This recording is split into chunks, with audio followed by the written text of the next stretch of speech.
নবম শ্রেণীর প্রিয় শিক্ষার্থী এসএলদার স্যার ইউটিউব চ্যানেল থেকে তোমাদের সবাইকে স্বাগতম। আজকে তোমাদের জন্য আরেকটি নতুন ভিডিও নিয়ে এসেছি। ইংরাজি মডেল প্রশ্ন সেট নম্বর 6। আমি ইতিপূর্বে আরও 5টি সেট আমার ইউটিউব চ্যানেলে দিয়ে দিয়েছি। আজকের সেট নম্বর হচ্ছে 6 নম্বর সেট। তোমরা দ্বিতীয় পর্যায়ক্রমিক মূল্যায়ন 2026-এর জন্য একটা চরম গুরুত্বপূর্ণ প্রস্তুতিমূলক প্রশ্ন, 40 মার্কের একটি স্কুলের প্রশ্ন আমি বিশ্লেষণ সহ সম্পূর্ণ সমাধান দেখাবো তোমাদের এই ভিডিওতে। আর এই ভিডিওতে খুব সহজভাবেই তোমাদের সমস্ত প্রশ্নের উত্তর বিশ্লেষণ করছি এবং উত্তরের পাশাপাশি আমরা কিন্তু বাংলা মানেও দেখিয়ে দিয়েছি, যেহেতু আমরা ম্যাক্সিমামে বাংলা ভাষাভাষী। তাই যাই হোক, তোমরা এই ভিডিওতে অনেক উপকৃত হবে। কাজে তোমরা যারা এখনও আমার চ্যানেলটিকে সাবস্ক্রাইব করোনি তারা এখনই চ্যানেলটিকে সাবস্ক্রাইব করে বেল আইকনটি প্রেস করে দেওয়া, এরকম আর অনেক ভিডিও পাওয়ার জন্য। তোমরা দেখতে পাচ্ছ এই প্রশ্নটি শিখে নিন ইউনিট এভালুয়েশন টেস্ট 2026-এর একটি প্রশ্ন এখানে দেখা যাচ্ছে। এই প্রশ্ন তোমার 1 নম্বরে আমি একটু যদি বড় করে দেখিয়ে দিই তাহলে দেখতে পাবো যে রিডিং স্কিল চিন কম্প্রিহেনশন আছে, এটা ভালো করে বুঝে নিয়ে তারপর সেখান থেকে উত্তর দিতে হবে। এবং 2 নম্বরে আছে রিড দি পোয়েম, একটা পোয়েম এবং সেই পোয়েমটা থেকে উত্তর দিতে হবে। হ্যাঁ, আর 3 নম্বরে হচ্ছে তোমার রিডিং স্কিল, যেটা আনসিন প্যাসেজ আছে, সেই আনসিন প্যাসেজ থেকে উত্তর দিতে হবে। আর 4 নম্বরে হচ্ছে গ্রামার অ্যান্ড ভোকাবুলারি, ঠিক আছে, গ্রামার ভোকাবুলারি 4, 5, 6 যেটা দেখতে পাবে। 7 নম্বর হবে রাইটিং স্কিল। এই টোটাল মিলে তোমাদের টোটাল প্রশ্নটা, তাহলে এই প্রশ্নটা যদি আমি এক নজরে দেখিয়ে দিই তাহলে এরকম প্রশ্ন দেখতে পাচ্ছ। সরাসরি 1 নম্বরের প্রশ্ন বড় করে দেখিয়ে দিই, যেটা আমি কম্পোজ করেছি। 2 নম্বরের প্রশ্ন সেটাও আমি দেখিয়ে দিচ্ছি। 3 নম্বরের প্রশ্ন দেখালাম। 4 নম্বর, 5 নম্বর সমস্ত প্রশ্নই দেখে নিলাম। এবার উত্তর যাব। তো উত্তরের আগে আমি বলবো বাংলা মানেটা তোমরা উত্তর ভালো করে বুঝতে হবে, তাইলেই কিন্তু তোমার এই প্রশ্নের উত্তরগুলি দিতে পারবে। দি চিলড্রেন লে অন লাফিং অন দি জঙ্গল ম্যাটার্স। হ্যাঁ, তাহলে দেখা গেছে the children loving on the jungle mattress, ছেলেমেয়েরা জঙ্গলের নরম ঘাসের বিছানায় শুয়ে হাসছিল। They ran among the trees, তারা গাছগুলোর মাঝে দৌড়েছিল। দে স্লিপ অ্যান্ড ফেল, তারা পিছলে পড়ে গেল। তারপরে they pushed each other and played hide and seek, তারা একে অপরকে ধাক্কা দিচ্ছিল এবং লুকোচুরি খেলছিল। এরপর পরের যে লাইনটা সেটা হচ্ছে মোস্ট অফ অল, শেখ পর্যন্ত বলেছি। Most of all they squinted at the sun until tears and down their faces. তাহলে সবচেয়ে বেশি তারা সূর্যের দিকে চোখ কুঁচকে তাকিয়েছিল যতক্ষণ না তাদের চোখ থেকে জল গড়িয়ে পড়ে। They breathe the fresh air and listen to the silence which help them in a village sea of no sound, তারা নির্মল বাতাসে শ্বাস নিল এবং সেই নীরবতা শুনল যা তাদের শব্দহীন এক শান্ত পরিবেশ ঘিরে রেখেছিল। হ্যাঁ, they looked at everything and savour everything, তারা চারপাশের সব কিছুকে দেখছিল এবং উপভোগ করছিল।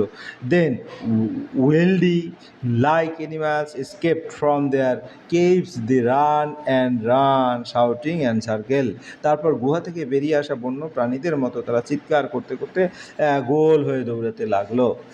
এরপরে যেটা, they ran for an hour and did not stop running, তারা 1 ঘন্টা ধরে দৌড়ালো এবং থামলো না। অ্যান্ড দেন, এবং তারপর in the mist of their running one of the girl well, তাদের দৌড়ানোর মাঝখানে একটি মেয়ে হঠাৎ কেঁদে উঠলো।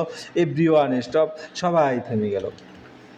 দি girls standing in the open held out her hand, খোলা জায়গায় দাঁড়িয়ে মেয়েটি তার হাত বাড়িয়ে দিল। Oh look she said trembling, oh দেখো দেখো, সে কাঁপতে কাঁপতে বলল। The children gather slowly to look at her open palm, ছেলেমেয়েরা ধীরে ধীরে তার খোলা হাতের তালু দেখতে জড়ো হলো। In the centre of it was a single large rain drop, তারা হাতের তালুর মাঝখানে ছিল একটি বড় বৃষ্টির ফোঁটা। এরপরে যেটা সেটা হচ্ছে, আমরা যদি এর বাংলা মানে দেখে নিলাম। এরপরে আমরা প্রশ্নের উত্তর দেখব। তা প্রশ্নের উত্তর যদি আমি প্রশ্নটি থেকে দেখি, the children were playing, choose the correct answer from the given alternative. The children were playing hide and seek, go as you like, football নাকি চিজ। আমরা উত্তরটা দেখলে দেখতে পাবো যে এখানে উত্তর কিন্তু হাইড অ্যান্ড সেক, কারণ they pushed each other and played, এই লাইনে এই উত্তরটা আছে এবং সেটা অনুচ্ছেদে স্পষ্টভাবে বলা শিশুরা লুকোচুরি খেলছিল। এরপর পরের প্রশ্ন, the children could listen to the silence colour rumbling, আমার উত্তর হবে কোনটা, সাইলেন্স। সাইলেন্স কেন, প্রশ্নে যে আছে they breathe the fresh air and listen to the silence, এখানে বলা ছিল তারপরে শান্ত পরিবেশ উপভোগ করছিল এবং নীরবতা শুনছিল। এরপরের প্রশ্ন, এরপর write T for true and F for false statement in the given boxes, provide sentence phrase word from the text in support of your answer, তোমার অ্যান্সারের বিপরীতে সাপোর্টিং একটা স্টেটমেন্ট দিতে হবে। The in the midst of the running one of the boys well, হ্যাঁ এটা false, কারণ the statement is false because the পেসিস is that one of the girls not boys wait, হ্যাঁ অর্থাৎ in the midst of their supporting statement running one of the girls well, তাহলে উক্তিটি ভুল, কারণ অনুচ্ছেদে বলা হয়েছে যে একটি মেয়ে কেঁদে উঠছিল, কোনো ছেলে নয়। হ্যাঁ, তাহলে তাদের দৌড়ানোর মাঝখানে একটি মেয়ে কেঁদে উঠলো। এরপরের যে আমরা বলবো উত্তরটা, tears roll down the children faces, they squint at the sun, হ্যাঁ এটা ট্রু না ফলস? এটা ট্রু, কারণ the passage clearly state that tears run down their faces when they looked at the sun, কারণ সেন্টেন্সটা আমরা যদি দেখি supporting state most of all they squint at the sun until tears run down their face, অর্থাৎ supporting statement কিন্তু তোমার সরাসরি বই থেকে তুলে দিতে হবে। উক্তিটি সঠিক, শিশুরা সূর্যের দিকে তাকিয়েছিল এবং তাদের চোখ থেকে জল গড়িয়ে পড়ছিল। হ্যাঁ, এরপরের প্রশ্ন হচ্ছে তোমার পোয়েম, অর্থাৎ 1 নম্বর প্রশ্ন হয়ে গেল সিন কম্প্রিহেনশনের, এভাবে আনছেন বাংলা। হ্যাঁ, পোয়েমের বাংলা দেখাবো। I was this cloudy evening fall, আমি এই মেঘাচ্ছন্ন সন্ধ্যার আগমন দেখি। After a day of rain, সারাদিন বৃষ্টির পর। Blue mist, sweet mist of summer fall, নীলাবার কুয়াশা, গ্রীষ্মের মধুর কুয়াশা। তারপরে দি হরাইজন মাউন্টেন চেইন, দিগন্তের পাহাড় শ্রেণীকে ঢেকে দিয়েছে। The damp stand in the long green grass, লম্বা সবুজ ঘাসের উপর স্যাঁতস্যাঁতে ভাব জমে আছে। এস থিক অ্যাজ মর্নিং অ্যাজ টিয়ার, যেন সকালে শিশির বিন্দুর মতো ঘন। And dreamy sense of fragrance pass, আর স্বপ্নময় সুগন্ধ ভেসে আসা। That breath of other years, যা অতীত দিনের স্মৃতি মনে করিয়ে দেয়। তা এই ছিল তোমার বাংলা। মানে এবার যদি প্রশ্ন উত্তর দেখি আমরা সরাসরি বই থেকেই প্রশ্ন থেকেই choose the correct answer from the given alternative. The word pall in the poem means rain, হ্যাঁ কুড, তাহলে পলের যে মানে এখানে কি বলছে, ক্লাউড, কারণ the word pall means covering or veil, here it refers to the cloud like misty covering the mountain chain, অর্থাৎ এখানে পল বলতে মেঘ বা কুয়াশার আচরণ বোঝানো হয়েছে, এই কারণ উত্তর হবে ক্লাউড। পরের প্রশ্ন হচ্ছে the poet sees the advent of the morning, day, evening নাকি নাইট? আমরা যদি উত্তর দেখি এখানে ইভিনিং, কারণ I was this cloud evening fall, কবি মেঘলা সন্ধ্যার আগমন দেখেছেন। এরপর আমরা চলে যাবো বি নম্বর, answer the following question. What does the poet was the horizon mountain saying? হ্যাঁ, তাহলে আমরা উত্তর দেখি the poet was is the blue and sweet summer mist covering the হরাইজনস mountain chain after a day of rain, কারণ এটার যদি বইয়ের প্রশ্ন দেখে after the rain the poets is beautiful blue mist sipper over the ডান্ডা, অর্থাৎ আমার এখানে উত্তর কিন্তু এখান থেকে রেইন পর্যন্ত উত্তর, ঠিক আছে। আমরা যদি বাংলা দেখি, কবি দিগন্তের পাহাড় শ্রেণীর উপর ছড়িয়ে থাকা নীলা বা গ্রীষ্মকালীন কুয়াশা দেখেছেন, বৃষ্টির পরে দৃশ্যটি শান্ত সুন্দর এবং মনোভুক্তবার মনে হচ্ছে। এরপরের প্রশ্ন, what is as thick as morning tears, সেটা কিসের মতো? The damp standing in the long green grass as thick as morning tears, হ্যাঁ তাহলে এখানে উত্তর হবে লম্বা সবুজের ঘাসের উপর জমে থাকে স্যাঁতস্যাঁতে জল বা আর্দ্রতা।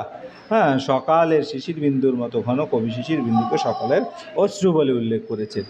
পরের প্রশ্ন হচ্ছে তোমার 3 নম্বর, unseen passage reading skill unseen. এই unseen passage, New Delhi March 14, হ্যাঁ renowned British physicist and cosmologist Stephen Hawking died today. তাহলে আমরা যদি দেখি নিউ দিল্লি থেকে 14 মার্চ বিখ্যাত ব্রিটিশ পদার্থবিজ্ঞানী ও মহাবিশ্ব তত্ত্ববিদ স্টিফেন হকিং আজ মারা গেছেন। হি ওয়াজ 76, তার বয়স ছিল 76 বছর। Hawking had a rare early onset, slowly progressing from a amyotrophic lateral sclerosis, also known as motor neuron disease or Lou Gehrig disease, that gradually paralyzed him over the decades. Hawking একটি বিরল এবং ধীরে ধীরে অগ্রসর হওয়া রোগে আক্রান্ত ছিল, যার নাম ছিল অ্যামিওট্রোপিক ল্যাটেরাল স্ক্লেরোসিস। এটি মোটর নিউরন রোগ বা লু গেরিস্ট রোগ নামে পরিচিত। এই রোগে কয়েক দশক ধরে ধীরে ধীরে পক্ষাঘাতগ্রস্ত করে তোলে। এরপরের line, the diagnosis of this disease came when Hawking was 21 years old in 1960। 1963 সালে যখন হকিংয়ের বয়স 21 বছর ছিল, তখন তার রোগ ধরা পড়ে। আমরা সবাই কিন্তু স্টিফেন হকিং সম্পর্কে জানি। The theoretical physicist had 13 honorary degrees, says a biography on his website, তার ওয়েবসাইটে জীবনী অনুযায়ী এই তাত্ত্বিক পদার্থবিজ্ঞানে 13টি সম্মানসূচক ডিগ্রি ছিল। He was awarded the CBE 1982, companion of honour 1989 and presidential medical of freedom 2009। তিনি সিবিই 1982 সালে, কম্পানিয়ন অফ হনার যেটা 1989 সালে এবং প্রেসিডেন্সিয়াল মেডেল অফ ফ্রিডম 2009 পুরস্কার লাভ করেন।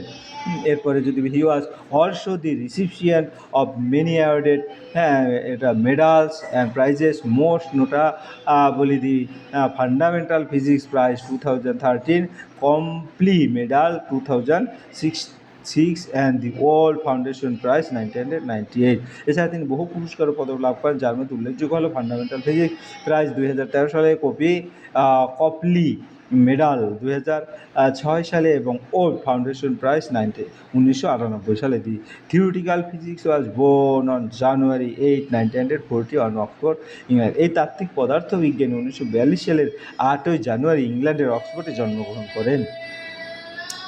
He attended University College, Oxford, where he studied physics despite his father's wish to focus on medicine. তিনি Oxford university কলেজে পড়াশোনা করেন, যেখানে তিনি পদার্থবিজ্ঞান অধ্যয়ন করেন, যদিও তার বাবা চেয়েছেন তিনি চিকিৎসা বিজ্ঞানী পড়ুন। He wanted to study mathematics, but it was not available at that university college. তিনি গণিতে পড়তে চেয়েছেন, কিন্তু সেই কলেজে তখন গণিতের বিষয়টি উপলব্ধ ছিল না।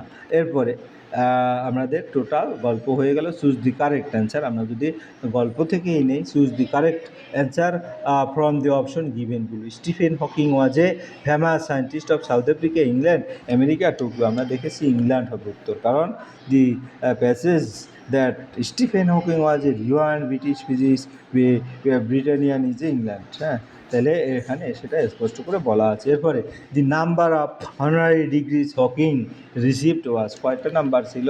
তার নাম্বার ছিল 13 নাম্বার। দি থিওরিটিক্যাল ফিজিক্সের 13 অনারারি ডিগ্রি, 13টি সম্মানসূচক ডিগ্রি ছিল। এরপরের প্রশ্ন, Stephen Hawking died at the age of 76 year, একটু আগে বললাম আমরা, অর্থাৎ তিনি হি ওয়াজ 76, মৃত্যুকালে তার বয়স ছিল 76। এরপরের প্রশ্ন, the theoretical physicist was born on, theoretical physicist was born on January 8, 1942, অর্থাৎ তিনি 8ই জানুয়ারি 1942 সালে জন্মগ্রহণ করেন।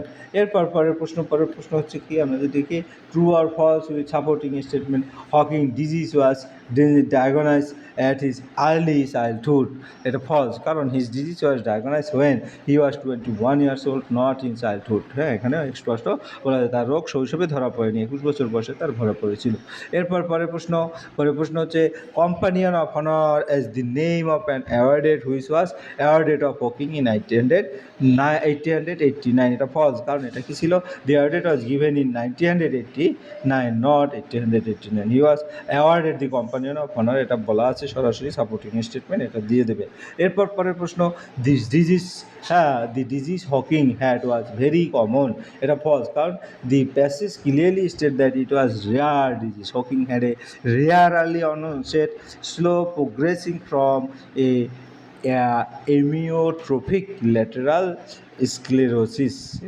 তারপরে আমরা যদি বলি পরের যে প্রশ্ন, সেটা হচ্ছে কি দি ডিজিজ হয়ে গেল। এরপরে আমরা চলে যাবো grammar and vocabulary 4 number. Do as direct নির্দেশনা দেওয়া আছে, সেই অনুসারে উত্তর।